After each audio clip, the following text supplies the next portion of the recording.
everybody, welcome back to Living Traditions Homestead. Well, our garden is producing like crazy already, and we've gotten some really nice harvests. And you know, when I talk with people out in the community or online that we produce a lot of our own food and I do a lot of canning, I always hear amazing stories from people, amazing memories that they have of their grandmas who did a lot of canning. And when I talk about green beans specifically, people are always talking about memories of snapping green beans for their grandma, how their grandma would always have green beans for them when they came over, and nothing was as good as grandma's canned green beans. And those are the memories that I really want to have for my children and for my grandchildren. So today I'm going to be practicing being an awesome, memorable grandma by canning more green beans. So today I'm going to bring you along while I can green beans. We've had 3 really nice harvests of green beans this year, and we're hoping to get some more. But the 3 harvests that we've done so far, I've canned some and I've freeze-dried some. And I'm hoping that after we get these guys into the canner, I can bring out some of those freeze-dried green beans so I can show them to you, taste them, and tell you about how they are. So I would love for you to stick around and to find out really how easy it is to can green beans. Now, whenever we harvest green beans, I have my girls snap them for me, and they do a really good job and they don't mind it, and they like to be able to entertain themselves with a movie or something and snap green beans at the same time. But I want to just talk a little bit about what to do with green beans after you harvest them. Do you have to process them that same day? If you're busy or you're working, does everything have to happen that day? And really the best thing that you can do is, yes, harvest them, wash them, snap them, and can them all in the same day. That's the best thing that you can do. But that doesn't always work for everybody, and we're all busy. So the green beans that you just harvest off of the bush or the vine, they can be stored in like plastic shopping bags tied up kind of loosely in the refrigerator for a couple of days if they have to. When you're ready to snap them, make sure that you rinse them with water just to get any debris off of them, any of the like leftover brown little flowers that have kind of dried up. Because really you don't want that in with your canning solution. You don't want that floating around. You don't want to serve that to your family or to your company when they come to eat your canned green beans. And then you will snap them. There are lots of different opinions about how large you should snap them, if you should take off the stem end and the very end. But just to make things easy for us, I just have the kids snap off the stem end and snap them into just, 2, 3, 4 pieces per bean, maybe 1.5 inches long, and it's really not that hard. If you have several people working together, or if you have a really great movie on, it goes by really quickly, and all of a sudden what you think is a huge job that's not attainable is all done, and you have a big container full of green beans ready to can. Now, there are some situations where you don't want to can particular beans, and I want to talk with you about that. If you find a couple beans that have several, or any rather, bug holes, I wouldn't can those. And sometimes when the beans are maybe on the vine a little bit too long, or you've refrigerated them a little bit too long before you can them, they start kind of getting rusty colored, or spots of maybe light brown color on the beans. You want to pass by those for canning. You can serve those, steam them, eat them real quick, but those aren't the good quality beans that you want to have in your canning jars. You just want to make sure that you are canning the best beans of the bunch so that they're safe for your family for the long run. The method that I use for canning green beans is the raw pack method, where you put all the green beans in your jars just raw. You don't cook them ahead of time. And so we're gonna get the jars over here and start packing them. Now, before we get too much further, I do wanna let you know that green beans must be pressure canned. They can't be water bath canned. No matter what our grandmas and great grandmas did, the safest thing for you to do is to pressure can them.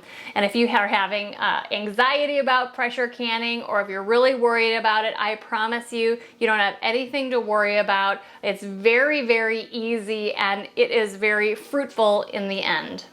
So I have prepared all of the jars that I could possibly need for this canning session. I'm gonna be using a double stack Presto pressure canner. It will hold 2 levels of pint-sized jars, not the quart-sized jars, but the pint-sized jars, and it will hold about 20 pints in that canner. So that's what I have prepared. I've prepared 20 pint jars. I've washed these really well, let them air dry, and we're gonna fill these up with the raw green beans.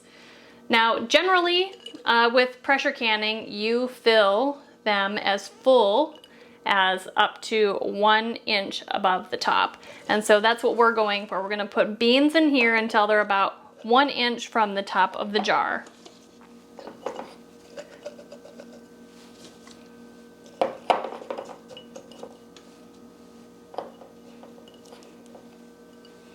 So we have that all filled. I'm just gonna keep doing the same thing until all of the beans are in the jars or I'm out of jars.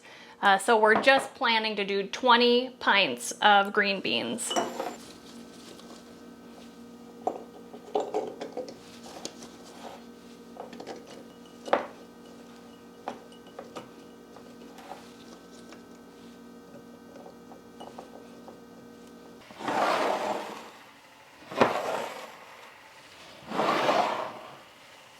Okay, so all of my jars are filled up.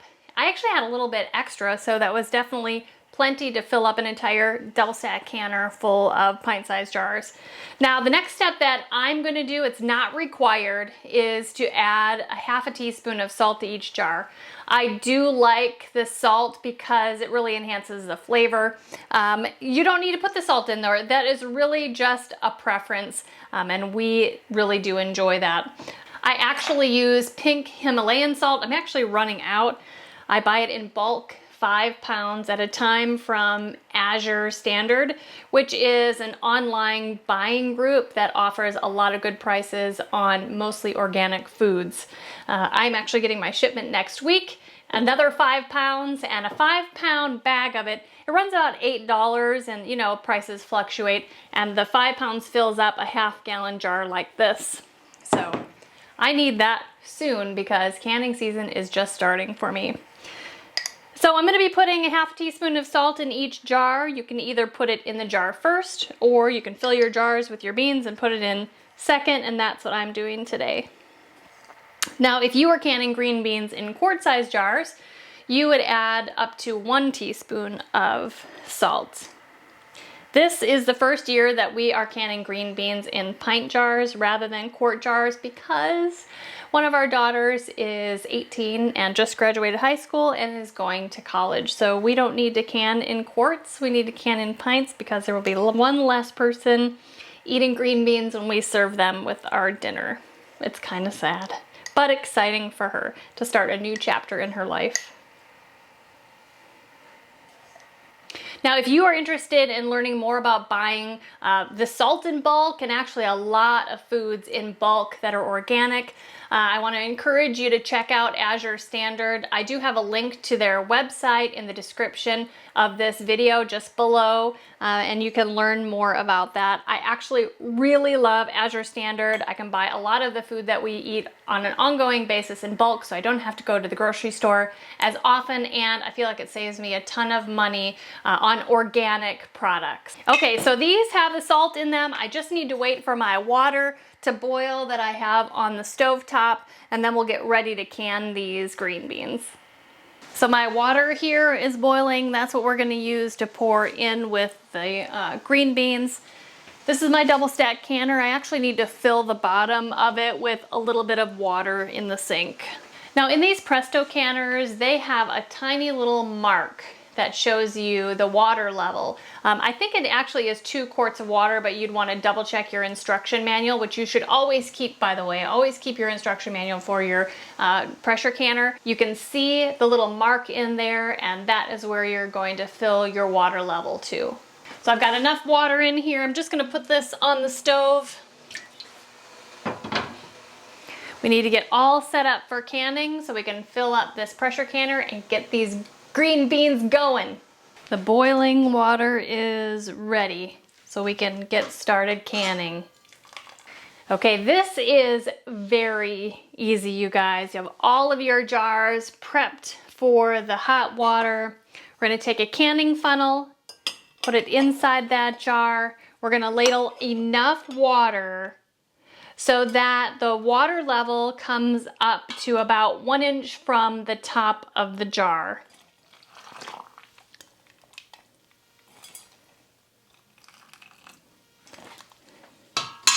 But we're gonna check the water level with one of these devices that you can get, buy the canning supplies in your supermarket or big box store.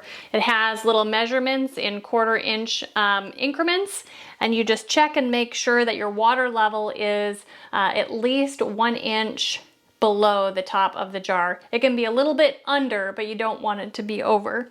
And this is perfect. Now the next thing you need to do is get out any air bubbles that are trapped in your jar. And so I like to use a chopstick to just move the green beans or the contents of the jars around a little bit to release all of that air. We're gonna take a damp towel and wipe the rim of that jar to make sure that there's no food debris on there that would prevent the lid from sealing to the jar.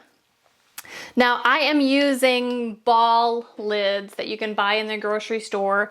These are single use, one time only use lids. They've been hard to find this year, but I have found enough to use for my green beans. These, you just need to wash them and rinse them really well. You don't need to put them in hot water anymore or boil them first. These instructions are right on the box to do it this way. So put your lid on top of the jar.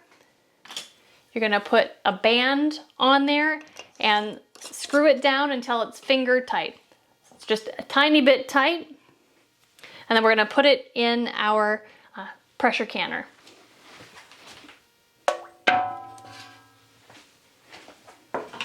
Let's do another one. Bring our jar over with the canning funnel in it, fill it with water.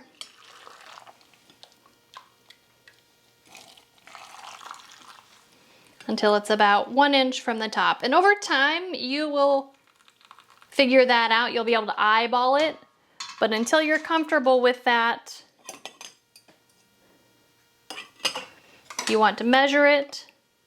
That's good. Let's get those bubbles out. Wipe off the rim. Put on a lid and a ring. And put it in the canner. It's really just as easy as that, you guys. It doesn't have to be so intimidating. In goes the last jar for this level. And then we're going to put one of these dividers in there.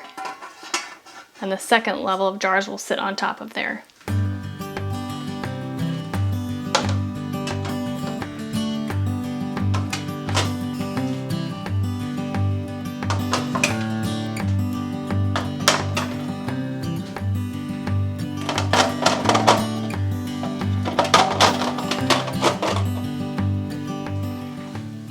All of the jars are in our canner, so it's time to close it up. Put the lid on, screw it down in place, and we're going to turn on the heat. I'm going to keep this on high heat until you can see steam starting to vent out of this little portal here, whatever this is. And so we're going to be watching for that. Once it starts venting out of there, we'll let that continue for 10 minutes before we put the weight on there. Now, just before when I was canning, I talked with you about these canning lids being single use only, one-time use only, but there is another option. There are reusable canning lids, and I'm using the Tatler brand reusable canning lids.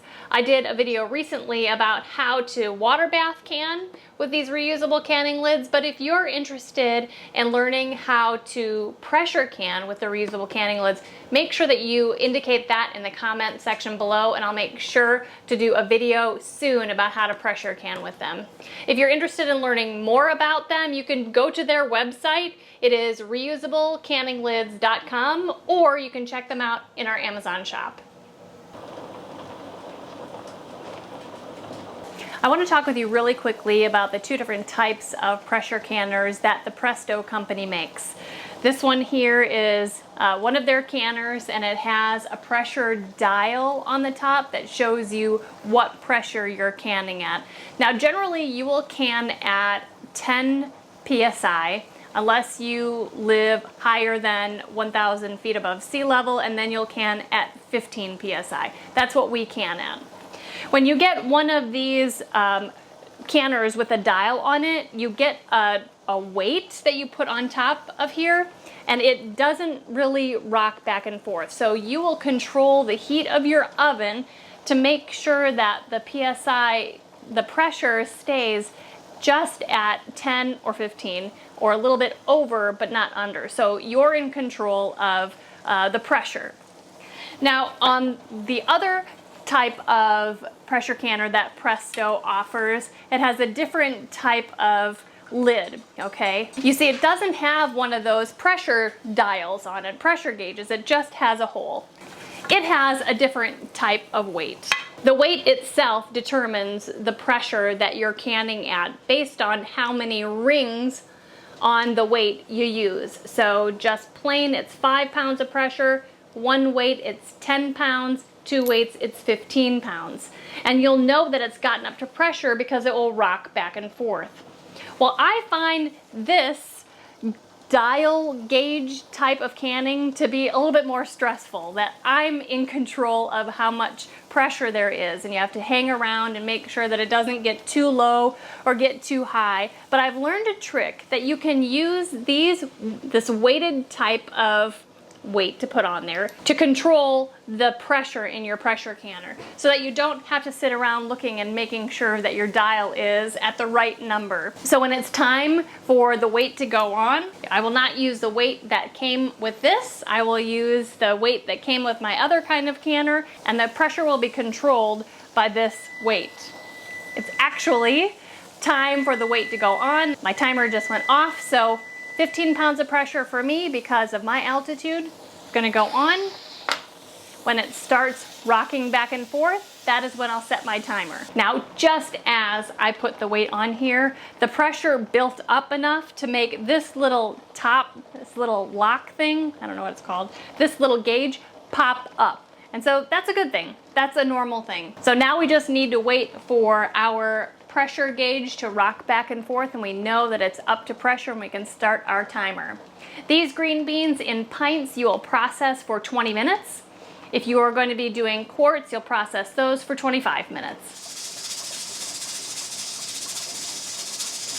The canner has reached 15 psi, and you can see that the weight is rocking back and forth nicely, and you can see on the gauge it is at 15 psi, so we don't have to worry so much about it just going overboard and getting too much pressure. So I set a timer for 20 minutes, and we'll come back when it's all done. Okay, so our timer has gone off. It's been 20 minutes. I'm just going to turn off the heat, and I'm just going to leave it there. And this is going to sit here until the pressure has gone completely down to zero.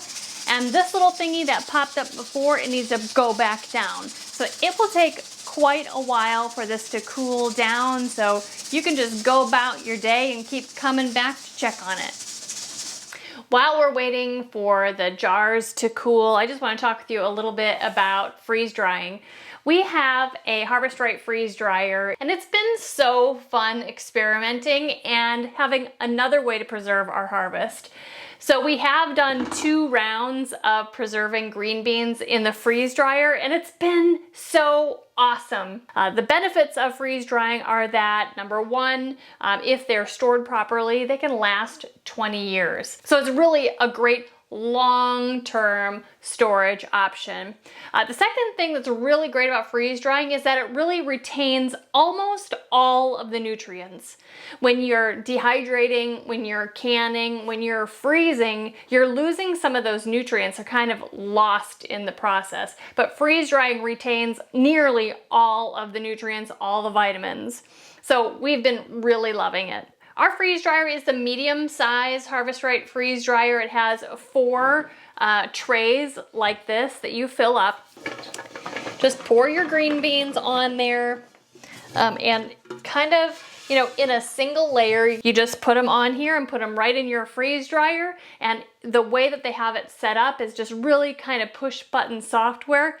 You shut the door, turn it on, voila, that's all you have to do until they're done. Okay, now when the green beans come out of the freeze dryer, they're completely preserved. We just have some of these in a jar for snacking.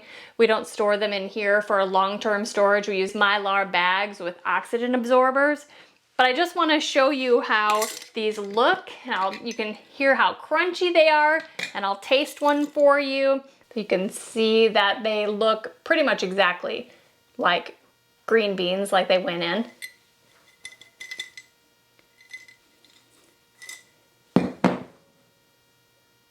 They're super crunchy and crispy. And when you eat them just like this,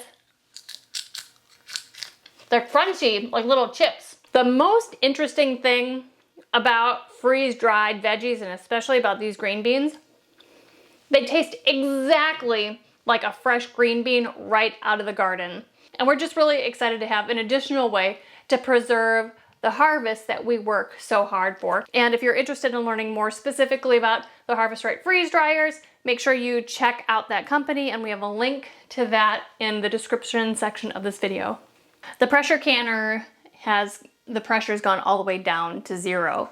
And this little thingy here, I don't even know what it's called, has dropped back down, so the pressure is completely gone out of here. The next step is to remove this weight. So what's going to happen here is the heat is going to start escaping through here, along with it just kind of really gradually cooling down on the outside of the canner. The one thing we really need to be careful of right now is the jars cooling too quickly and for the temperature to change too quickly. If that happens, there is a risk of the contents of your jars siphoning out or rushing out of the top of the jar in between the lid and the rim of the jar. And what can happen is food contents can slip in between the jar rim and the lid and get stuck there, and that will compromise the seal. So we need to make sure things are cooling down really slowly. Now in the instruction manual, it gives you a time frame to wait after you take the weight off before you open up the lid.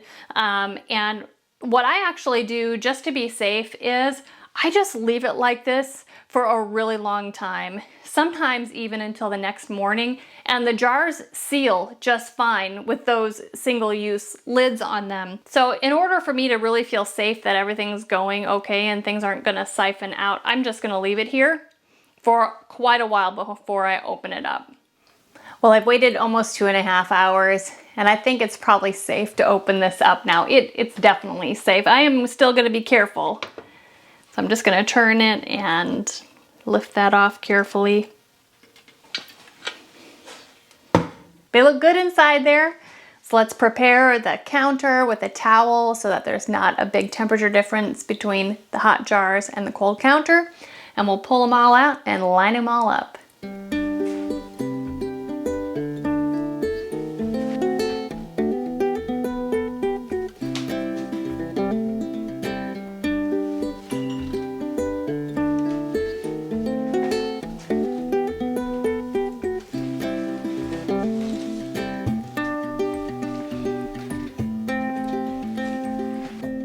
Well, there you go, guys. 20 meals worth of canned green beans from our garden. It doesn't get much better than that. I am so happy that you guys spent time with me today learning how to can green beans. I hope you enjoyed it. If you did, if you're enjoying videos like this from us, please make sure you hit the subscribe button. And also, the best way that you can help us is to just share our videos on your social media. If you know somebody who's been worried about pressure canning, make sure you share this video with them because it is really easy. Until next time, guys, thank you so much for stopping by our homestead. Take care and God bless.